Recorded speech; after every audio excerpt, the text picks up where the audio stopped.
PLU byekola byonna tebiri mu mateeka naye erina obikola. PLU byekola byonna tebiri mu mateeka naye erina okubikola. Ozikirize neetonde. Neetonde, I apologize to General Muhoozi, his family, first family, Muhoozihe and Mama. Tomulaba, gwalabyeko konvoyi ye, nte yise wano twale konvoyi ya Muhoozi yino yayiseewo. Tewali. Aliki. Omujja wa muyekera. Exactly. Muyekera. General Muhoozi muyekera yennyini asinga ne taata we. Yes, matu. Yeah, tekyali kigenderwa kyange okugamba nti njogere ku General MK. Actually, I am his supporter. Actually, I am his supporter. Kati awagira Muhoozi. Ekyamazima kyo ndi bubi. Sagala kwekwekereza. Oluusi osanga ekimu kiyinza okuleetera okukola ki okwogera ebyensimatu ndi bubi. Kikyoli bubi muki. Ndi bubi financially ndi bubi ekyamazima. Abaana bannimye okusomesa n'abaana bonna oluusi n'omugaati gubula n'ogenda n'otambula n'ogenda eno ne bijira kwegamba n'oluusi osanga nga n'ekyo nakyo kiyinza okuleeteramu ki obuzibu. Okubeera obubi kyekyakwogeza. Kisoboka nakyo nkugamba nakyo kisoboka. Ennaku eno gy'oyitamu eno ekwerabiza okwogera ekituufu. Tolina kyogenda kuli ogenda kuva wano ogende nga ne ranki tomulina. You're watching Mordecai Marissa Live Political Commentary. Please consider subscribing to help grow Uganda's Voices of Struggle ecosystem. Thank you. I cannot appreciate you enough for using your valuable time to always go on social media, break down things for people.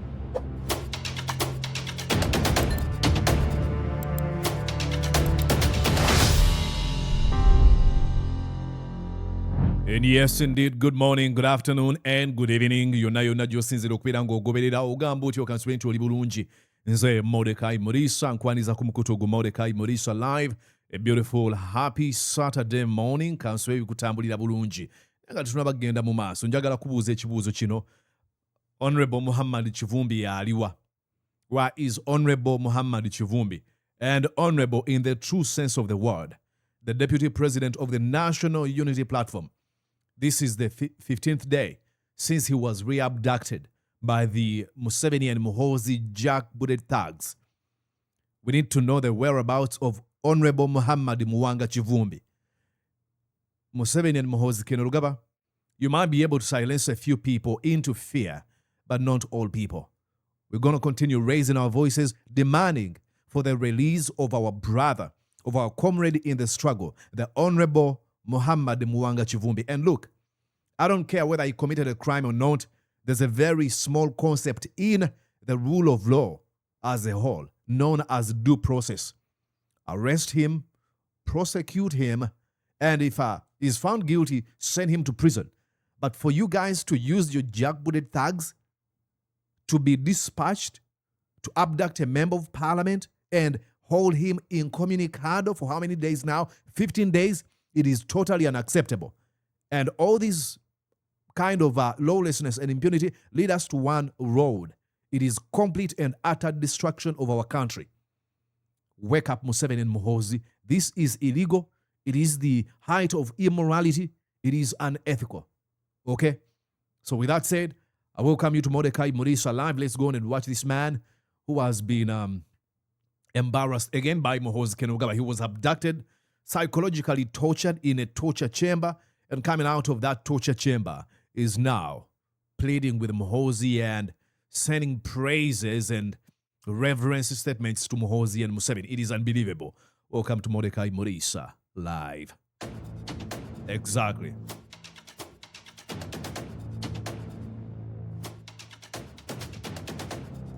I guess you are ready, ladies and gentlemen. Hit the like, subscription, and comment below.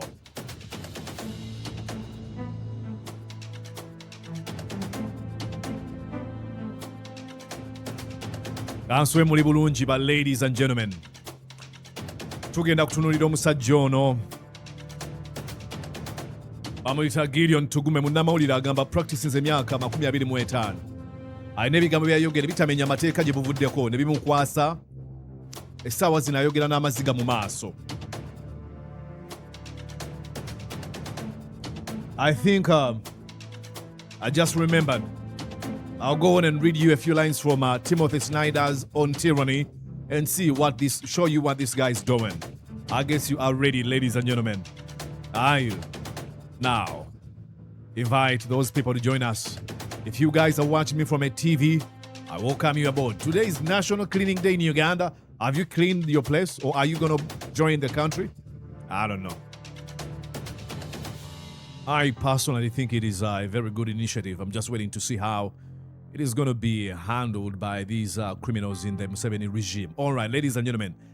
Tandike nono musajja. I want you to listen to what he says. Taina musango mu byagenda kwogera. Njagala ombulire. Bino waliwo kyakole kimenya amateeka wuliriza.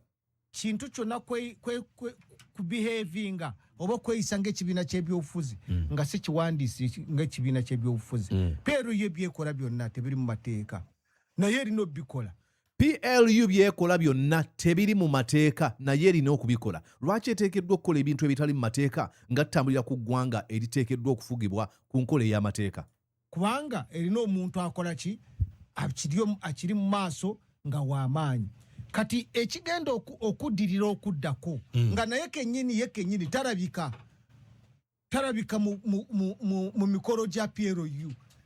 Mu kudduka teyaliiwo.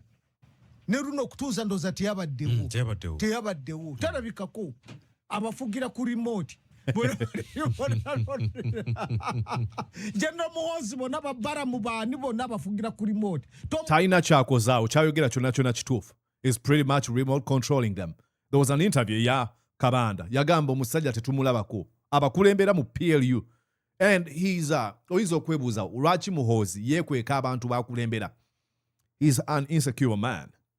Munda muli eri yenyooma tayagala kulaga bunafu bwe mu bantu mu lujjudde. Abeera abeekweka so that he builds this image. Oh, wanjawulo kizibu nnyo okumulabako. You know, when I was growing up batugamba ngedda omuwala bw'akulaba ennyo olina okumulumyamuko sooka obulemuko. Stupid advice. Obulemuko ddewa bakufugobera wabakadde bo ogenda kubulamu otya. Kati Muhoozi yagateekawo embeera wanjawulo nnyo Muhoozi talabikako ali busy. Ayinza okuba aliyo ng'ali mu kunywa mwenge gwe. Ali atweetinga bitali mu makulu. Ngenda kutta Besigye, ngenda kutta Bobi Wine, ngenda kusalako ensigo bwe yagamba. I'm going to cut straight. Bobi Wine bye yayogera ebyo bimutwalira obudde. Ogobeera oyo gamba waliwo obuntu bwentera okulaba social media.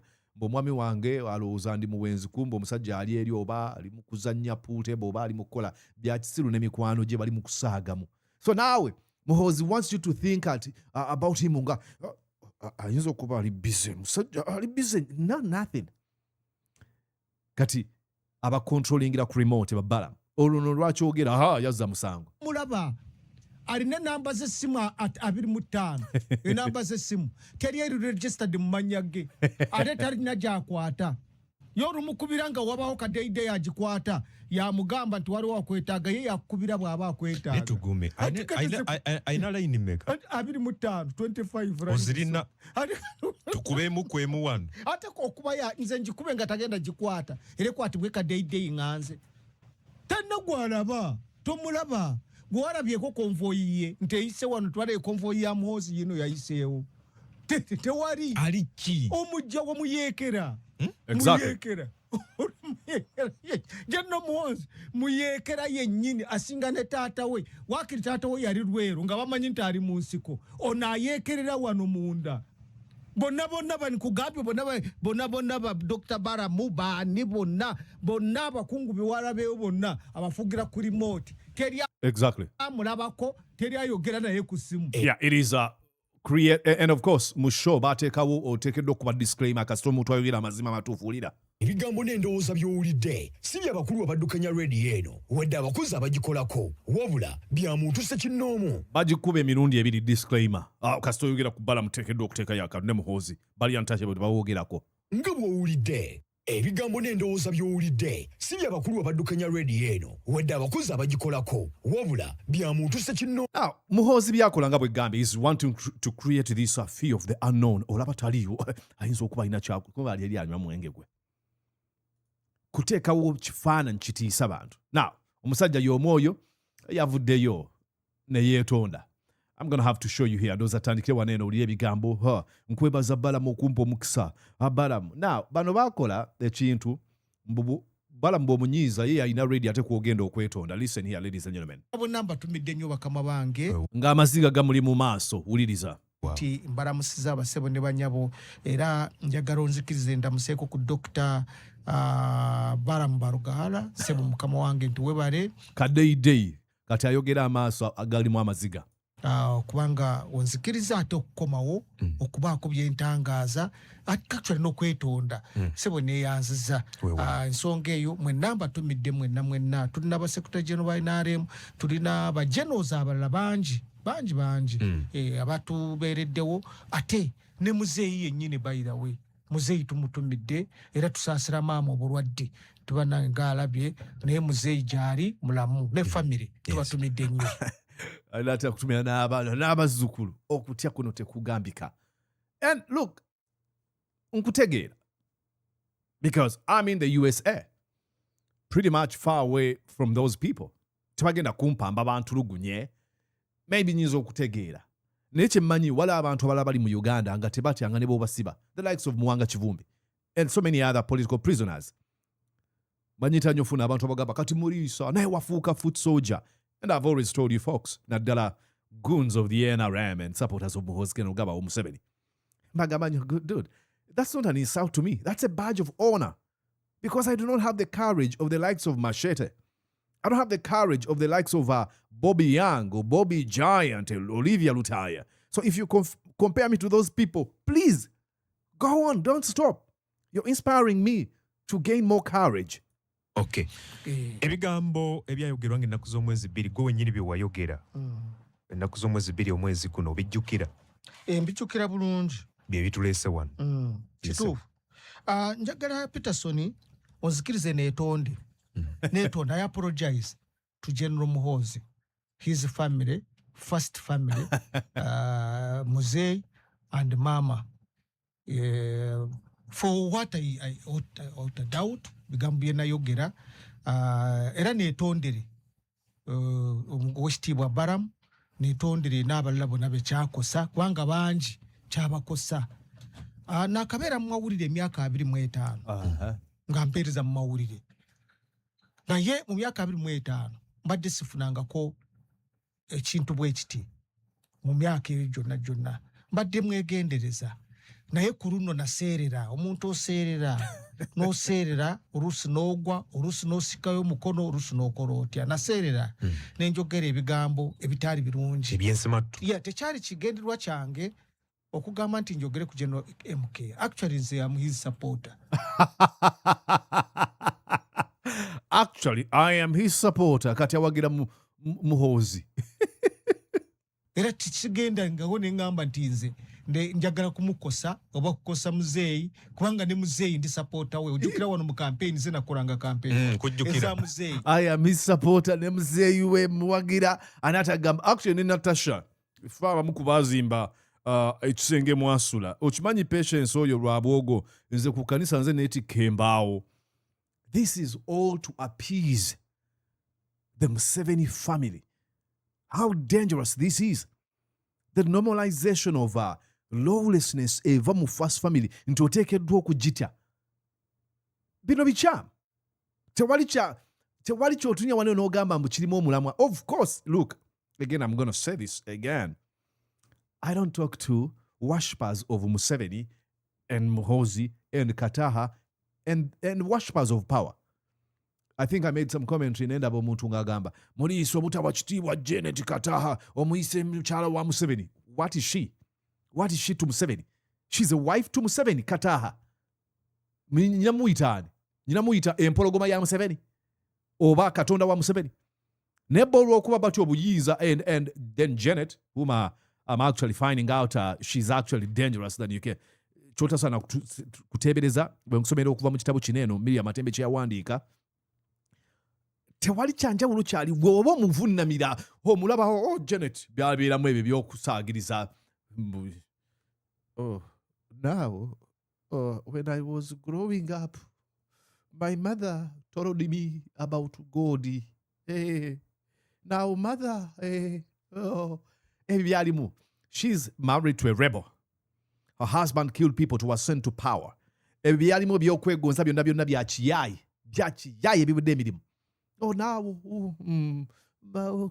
Jesus, God. If you look at that and be like, oh, Janet, I don't care. I do not worship power at all. Zero. Not on the opposition, not in government. I don't worship power. I look at people for what they are. They are just human beings, just like myself. Tewali kyanjawulo kye tuli. Oba omuntu alina emmotoka 5, oba bamuyita Elon Musk, oba bamuyita muloddoka nkuwa asinzire ggula manga alya lumonde, omumonde gumu ne yeebaka. Tewali njawulo wakati w'oyo muntu ne Elon Musk. Bonna mu nkomerero mu ttaka. Tewali yavuddeyo n'agamba kati bannaye nnoonyeza eddagala eriwonya abantu okufa. Ffenna mu ngeri y'emu. Wagenda ne ku finalale Kololo. Nnyo. Era nafunirayo obuzibu ku finalale Kololo. Nga ndi naye wonna musapoti nze ebbanga lyonna. Mbadde naye. Kati kwegamba waliwo oluusi kikusumatuka. N'osanga nga okoze eki ng'oyogedde ne kiba nga ne kikuleeteramu obuzibu ate oluusi ne kikosa oyo gw'otandibadde ng'okola ki. So fe aboogedde okumala ebbanga eryo lyonna nga sikosanga muntu yenna. Ne kibeera bwe kiti nsaba mu nsonyiwe ku mbeera eyo. Setera nnyo n'okwetonda nze omuwejjere. Kumbe seetonda. Seetonda. Naye olaba neetonze. Omanya nti embeera ddala mu butuufu. Naawe okwatiddwako kikunyiga n'owulira nga kikunyize. Muli weekuye muto kino nebye nayogera. Noga nti bannange naye ng'ekyamazima kyo kiri nti saagenderera kunyiiza General Muhoozi. Sirina kunyiiza Muhoozi. But how fragile should the ego of this man be? How is it? Okunyiiza. Banyiiziza katika nkuwambe. What? How fragile is that ego? Okwagala okutya, okusinza, okuvunamira, okutwala nti oli wanjawulo. Kuyabayaba kutya. Kwenkana ki? Kwenkana ki okuba nti okukusuula oba okukukuba tekitwala n'amaanyi. Just kwogera kigambo kikunyiza mu muwambe mutulugunye. How fragile is your ego? Now, this gentleman, he actually gives the game away. Let me go on and play you here. Chayogera bambi ekituufu ekimwogeza bino sigamba nti yeetonda. He doesn't. First of all, he's crying as you've seen. Now, let me go on and play you lwaki akola bino. Onsonyiwe tugende mu maaso. Ekyamazima kyo ndi bubi. Saagala kwekwekereza. Oluusi osanga ekimu kiyinza okukuleetera okukola ki? Okwogera ebyensimatu. Ndi bubi. Kiki oli bubi muki? Ndi bubi. Financially ndi bubi. Ekyamazima. Abaana bannimye okusomesa.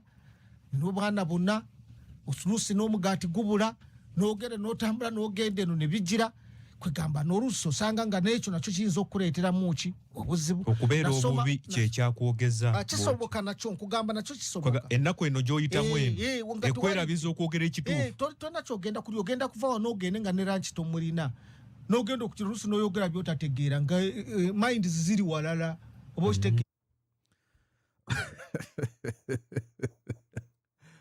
Tuva mu buto nga tuwoomera ebyendya mu ngeri ez'enjawulo abateefu n'abaluvu. Nze nabikkuta nkyalina mu ssomero kyenva nsaasira akaddiye n'omululu. Kayimba kaakafeera ako. Mukama akummanga ebintu ebirala n'akufisiriza kintu mizimwoyo n'omanya ne wookoma ku by'otolabye bye weekoledde oba ne by'osanga w'otudde. Yayimba kuba n'abasajja. Naye olina n'ayatulayo ng'ebw'atatya swala. Dagamba nti beebo abagwa eddalu b'osanga ku mikolo ng'oli tatya yaaswala buswazi okwogera gabala ekyanjogeza ndi mwavu mundabirira abaana bange olaba nzijalo nenjogera nga siina lunch. Really? Mukama akummanga ebintu ebirala. Nedda n'akugjamu omululu. Abaana b'ono omusajja bawulira batya? Nga taata wabwe kuba kimanya abaana bw'aba agambye alina abaana bana. I would want to think nti abaana bali myaka mikulu egitegeera. Taata okudda ku radio n'agamba nenjogerawo nenvaawo nga siina lunch. He's begging. This is directly. Kiteekeddwa okumenya. And look, ngezaako okumutegeera. Kuba kyangu nnyo nze alina ekyemisana, ekyenkya n'ekyeggulo. Okutunulira obuntu ne ngamba katwaki abeginga. Nsobola okumutegeera. Ne wali abalala abayimira ne bagamba sijja kusabiriza. nja kukuuma ekitiibwa kyange. Agamba nti ekyamwogeza ebintu ebitalina obutamenya musango. So can we go on and say you are an opportunist? Nze nasoma degree 3 nzirina ne diploma 4 naye sifunanga mulimu nti Google no tuura wano wakiri nofunanga kwa akakadde oba bubiri naawe olabirira ki ndi mwana wa mulwanyi nange nsomye nange kati emyaka 5 mu 2 ngenda ku retirement nga sinakola kantu konna nanga urusi mutima gukola ki noga nti bannange urusi ebigambo bikusimatuka Wow, myaka 52 akulaga nti system okuba nti nfu byonna mwetefutefu okulya olukwemu ebyabadde ayimirirako ebibadde bituufu okuvumirira system okulaba nti his veteran dad eyafa ng'amaze okulwana okuleeta Museveni mu buyinza bantu tebafunanga yadde akasiimo okuva mu gavumenti. Ebbanga lyamaze obuyivu bonna bwalina talina kyafunyeemu. Abantu abamu bali under qualified mu Uganda, abamu bali over qualified ku mirimu. Abali under qualified be bafuna emirimu egiteekeddwa okuweebwa abo abali qualified. Bajenete okubasanga nga Minister ba Sports and Education nga talina busobozi kulemberamu ekyo kifo. Naye si mwetefutefu katukulumba taking that system head on. Bamaze okumutiisa, bamaze okumunafuya. Kali saawa zino yeetonda bane munsonyiwe. Nze musobola okunkuba, musobola okuntulugunya. Eddembe lyange musobola okulitwala. What? This is where we are, ladies and gentlemen. This is where we are. We are in what we call a mobocracy, being led by mobs. We are in a kleptocracy. We are in a idiocracy, actually. Kubanga tukulemberwa ababuyabuya. Tuli mu bantu abatakkiriza mu nkola ya democracy yadde n'olunaku n'olumu. Now, nabagambye okubasomera again, chapter 1 gye nsoma buli kaseera mukana akatabo katono nnyo bakayita On Tyranny. Kawandiikibwa Professor Timothy Snyder yali asomesa ku Yale, yali asomesa political science. Yagamba bwati, most of the power of authoritarianism is freely given. Obuyinza obwannakyemalira oba obw'omukono ogw'ekyuma, amaanyi ago abantu okufuga n'omukono ogw'ekyuma bagafuna bufunyi abamusibira mu bbwa bannakyemalira amaanyi ge balina bafuna mafune. Bagamba bati, in times like these, mu biseera nga bino, individuals think ahead about what a more repressive government will want. Abantu ab'enjawulo basekinnumba balowooza mu biseera eby'omu maaso, babeera mu present leero ne balowooza mu biseera eby'omu maaso. Singa Muhoozi afuna obuyinza ayinza kubeera atya. And then offer themselves without being asked. Ne beewaayo, ne bawaayo obuwulize n'okuvunnama n'obuweereza eri be balowooza nti banajja mu buyinza bagenda kubeera nga bafuga obumbula. Agamba atya, a citizen who adapts in this way is teaching power what it can do. Nti omuntu eyeeyisa bw'ati alaga obuyinza kye busobola okukola. Oyo omusajja kyali mukola mukana akaseera. Ali mu kuwa Muhoozi obuyinza bw'atateekeddwa okubeera ng'amuwa. Ali mu kumugamba nti nsobola okukyusa buli kimu kye nzikirizaamu kasita ompamba n'ontulugunya. Kubanga oyo omusajja ayogedde ebyo. Let me go on and show you ebigambo bye yasemba okwogera. Ombulire mbona awagira Muhoozi. Listen here. Munywanyi wo munnamateeka Erias Lukwago bamunywedde teri amanyi bamunywedde si ye yekka.